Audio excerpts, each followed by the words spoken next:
যে আমরা আসলে মাখরাজ শিখবো মাত্র 7-8টা অক্ষরের। বাকি অক্ষরগুলো বাংলা হরফের মতো, বাংলা বর্ণের মতো উচ্চারণে মিল থাকার কারণে সেইগুলো নিয়ে আমরা অতটা সময় দিব না। তা আমরা শুরু করছি। প্রথমে আমরা গত ক্লাসে বলেছিলাম যে আমাদের এই কোর্সটা করলে মোটামুটি 50% কোরআনের শব্দ আপনার আয়ত্তে চলে আসার সম্ভাবনা রয়েছে। আমরা প্রথমে যে অক্ষরটা, আমরা আরেকটা জিনিস বলে রাখি, আমরা কিন্তু অক্ষরের শুরু আলিফ বা তা সা এইভাবে কিন্তু পড়াবো না। আমরা পড়াবো হচ্ছে আমাদের অক্ষরগুলো উচ্চারণ হয় এই ঠোঁট থেকে শুরু করে নিয়ে একেবারে কণ্ঠনালী পর্যন্ত। কণ্ঠনালী পর্যন্ত আমাদের মাখরাজ। কেউ যদি কণ্ঠনালী থেকে শুরু করে তাহলে সে কি করতে পারে? হামজা হা দিয়ে শুরু করতে পারে। কণ্ঠনালীর শুরু হইতে হামজা হা, মধ্যকান হইতে আইন হা, শেষ ভাগ হইতে গইন খ। এটা কিন্তু পড়ায় নুরানি, নুরানি যারা পড়ে তাদেরকে এইভাবেই পড়ায়। তারা কণ্ঠনালীর শুরু থেকে শুরু করে।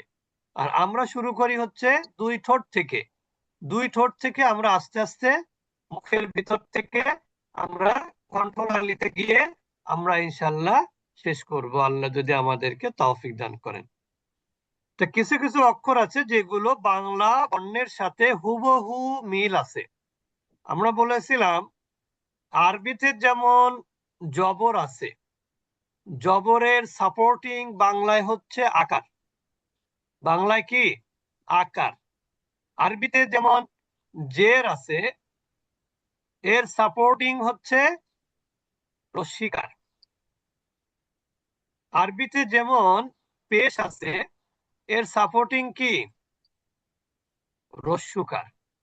এখন দেখেন, আপনি যদি বলেন মামিমু, এই মামিমু যদিও বলা হয়েছে দুই ঠোঁটের বহির্ভাগ থেকে যুক্ত করে অক্ষর উচ্চারণ হয়, অর্থাৎ দুই ঠোঁট থেকে উচ্চারিত হয়।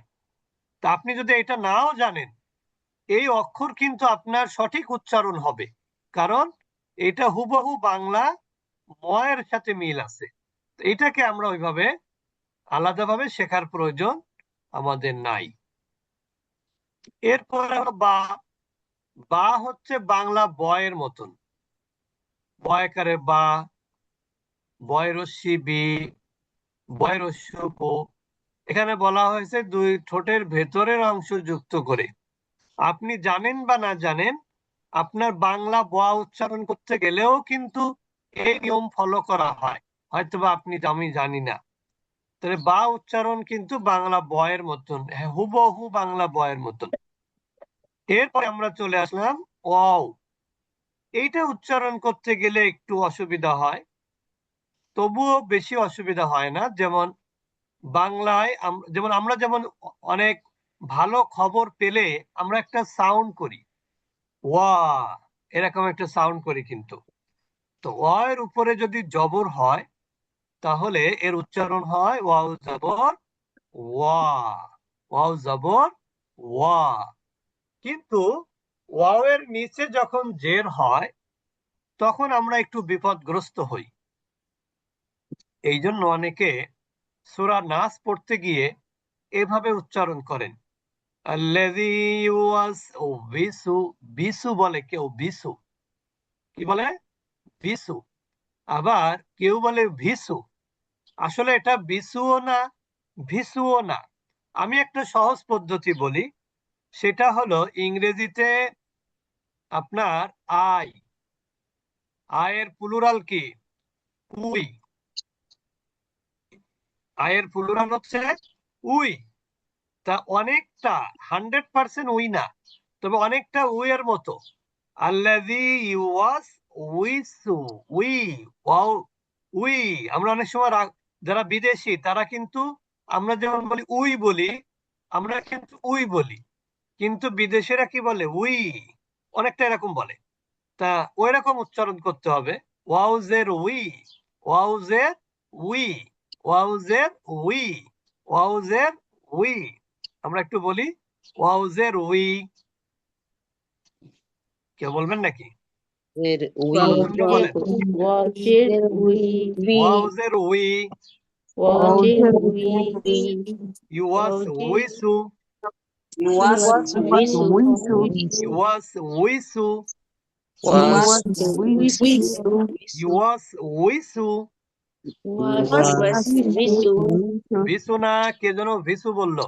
ইউয়াস উইসু, ইউয়াস উইসু ইউয়াস উইসু, ইউয়াস উইসু ইউয়াস উইসু, ইউয়াস উইসু ইউয়াস উইসু। ইউয়াস উইসু আচ্ছা, এরপরে অয়ের উপরে যখন পেশ হয়, উজু হুই,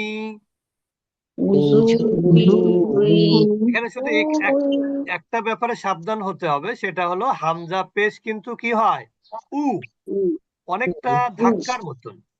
এটা আপনি উ বলা যাবে না। উজু হই, উজু হই, 2 ঠোঁট গোল করে। উজু হই, উজু হই, উজু হই। শোনেন, একটা জিনিস বলি, নতুনদেরকে বলি, সেটা হলো ছোট বাচ্চাদেরকে কিন্তু আপনারা বাংলা ওইভাবে শেখাননি। বাংলা শিখিয়েছেন আপনার কথা শুনে শুনে আপনার বাচ্চা শিখেছে, সেখানে মাখরাজের প্রয়োজন হয়নি। সৌদি আরবের লোকদেরও কিন্তু একই কেস, তাদের মাখরাজ লাগে না। তা কেন লাগে না? আমি যেভাবে বলি সেইভাবে যদি আপনারা বলেন, তাহলে মাখরাজ আলাদাভাবে শেখার প্রয়োজন হবে না। ওইভাবে তারা শেখে কিন্তু, অর্থাৎ বাবা মার মুখের কথাটাই তারা বাবা মায়ের মতন করে বলার চেষ্টা করে। উজু হই, উজু হুই,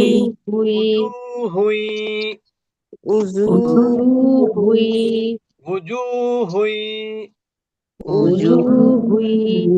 আচ্ছা, তাহলে আমরা মোটামুটি আরো প্র্যাকটিস করব আগামী ক্লাস যেহেতু আমাদের আছে। এরপর দেখেন, বাংলা প ফ আছে, ফ আছে, যদিও এখানে বলা হয়েছে যে নিচের ঠোঁট উপরের দাঁতের সঙ্গে স্পর্শ করবে।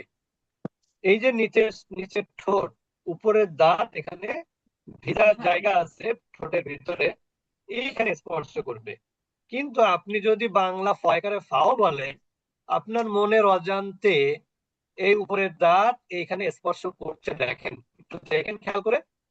ফা যখন বলবেন তখন এখানে স্পর্শ করে, তাছাড়া তো অন্য কোনো অপশন নাই, অন্য কোনো সুযোগই নাই। তাহলে আমরা কিভাবে বলবো? বাংলা ফয়ের মতো করে বললেও আমাদের এই হক আদায় হয়ে যাবে। আমরা বলবো ফাফিফু। সবাই বলি ফাফিফু, ফাফিফু, ফাফিফু। তাহলে আমাদের 4টা অক্ষর হচ্ছে 2 ঠোঁট থেকে, কি কি? মামিমু, সবাই বলি মামিমু, বাবিবু,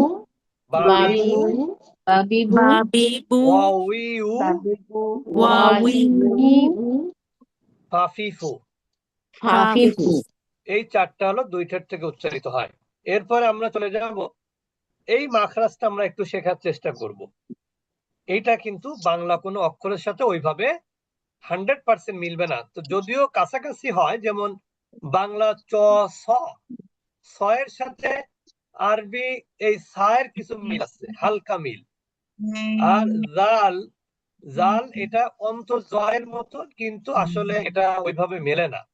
তারপরে পাশে লিখে রাখলাম, এটা খেয়াল করতে হবে যে জিহ্বার আগা উপরের দাঁতের আগাকে টাচ করবে। জিহ্বার আগা উপরের আগাকে, উপরের দাঁতের আগাকে টাচ করবে। এই এই যে একই জায়গা থেকে প্রায় 3টা অক্ষর উচ্চারিত হয়।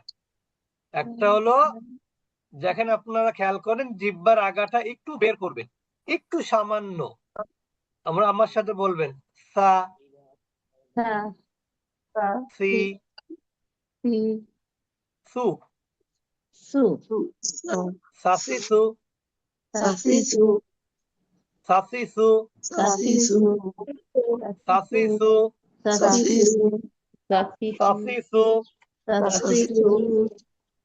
সাসিসু। জিহ্বার আগা উপরে দাঁতের আগা ঠিক এখানে যুক্ত করেন। সাসিসু, জাজিজু। একই জায়গা থেকে জাজিজু Zazizu, সাসিসু জাজিজু সাসিসু জাজিজু Zazizu, Zazizu, Zazizu, সাসিসু জাজিজু সাসিসু জাজিজু সাসিসু জাজিজু সবাই বলেন Zazizu, Zazizu, সাসিসু জাজিজু সাসিসু জাজিজু দেখেন কেউ যদি সায়ের জায়গায় সা বলে সায়ের জায়গায় কেউ যদি সা বলে সা সা মানে কিন্তু সিন তাহলে কোরআন নামাজের মধ্যে এইভাবে পড়লে এটা হবে লাহানে লাহানে জালি বা অনেকে যেটাকে আপনারা বলেন লাহানে জলি বলেন ওইটাই এটা করলে আপনারা তো জানেন যে নামাজের মধ্যে লাহানে জলি হলে নামাজ ভঙ্গ হয়ে যায় তাহলে উচ্চারণটা কোত্থেকে হবে জিহ্বার আগা উপরে দাঁতের আগা তবে জিহ্বার আগাটা একটু সামনে আগায় লিখলে উচ্চারণটা আরো সুন্দর হবে সাসিসু জাজিজু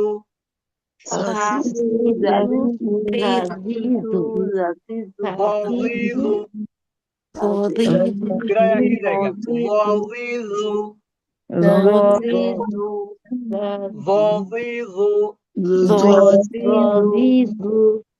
সাসিসু জাজিজু ওয়াজিজু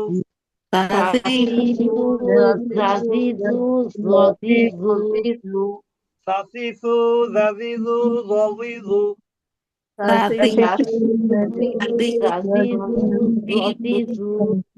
মোটামুটি সহজ এরপরে দেখেন বাংলা তায়ের মতন হুবহু বাংলা তয়কার কি হয় তা হয় তয় রশ্মি কি হয় তি হয় তয় রশ্মি তাতিতু সবাই বলেন তাতিতু এবার বাংলা দ একেবারে হুবহু দাদিদু এগুলো জানতে হবে দাদিদু দাদিদু যদিও আমরা একটু বলে রাখি জিহ্বার আগা উপরের দাঁতের গোড়া এটা আপনি বাংলায় এই উচ্চারণেও একই জায়গায় আপনার জিহ্বা চলে যাবে অটোমেটিক আপনি না জানলেও শুধু এইটার ব্যাপারে একটু সচেতন হতে হবে এটা হলো তা না এটা হলো ত এটা হলো কি তয় ব ত আর যখন জের হবে তয় বয় রসি তুই বলেন ততিতু ততিতু সবাই বলি ততিতু ততিতু ততিতু ততিতু ততিতু ততিতু ততিতু এবার তিনটা একসাথে বলবো তাতিতু দাদিদু ততিতু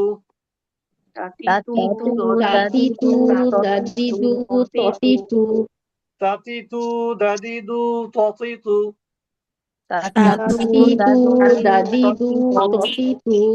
তাতিতু দাদিদু ততিতু